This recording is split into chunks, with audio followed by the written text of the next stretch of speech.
সর্বদা কাজ করে যাচ্ছি। তো আমরা রেগুলার আমাদের গোয়েন্দা কার্যক্রম পরিচালনা করে যেটা জানতে পারি, এখানে একটা অসাধু দালাল চক্র রেগুলার আমাদের যারা সাধারণ রোগীরা রয়েছেন তাদেরকে বিভিন্নভাবে দুর্ভোগ পোহাতে হয় তাদের জন্য।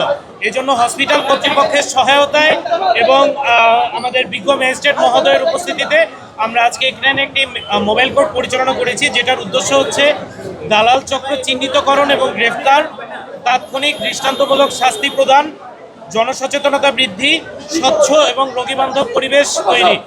আমাদের র্যাব 2-এর অধিনায়ক মহোদয়ের বিশেষ নির্দেশনায় এবং র্যাব সদর দপ্তরের নির্দেশনা ক্রমে আমরা এই মোবাইল কোর্টটি পরিচালনা করেছি। আমরা সকল জনগণকে আহ্বান জানাবো যে আপনারা দালাল চক্রের প্রলোভনে পা না দিয়ে সরাসরি হাসপাতাল প্রশাসনের মাধ্যমে আপনাদের সেবাটা নিশ্চিত করবেন।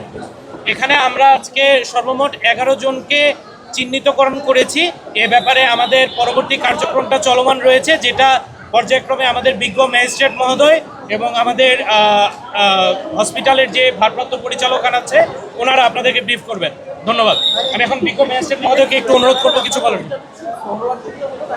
না, আমাদের সোহরাওয়ার্দী পঙ্গু হাসপাতাল, হৃদরোগ ইনস্টিটিউট, এই 3টা হসপিটাল জুড়ে আমাদের অভিযানটা পরিচালনা করা হয়েছে। আমাদের এখন পর্যন্ত 11 জনকে আমরা সন্দেহভাজন হিসেবে আটক করেছি, বাট ওনাদের ব্যাপারে আইনানুগ ব্যবস্থাটা বিজ্ঞ ম্যাজিস্ট্রেট মহোদয়ের নির্দেশনাক্রমে চলমান রয়েছে। না, 3টা হসপিটাল মিলিয়ে। ধন্যবাদ। এটা আমাদের চলমান অংশ, আমাদের আইন শৃঙ্খলা রক্ষার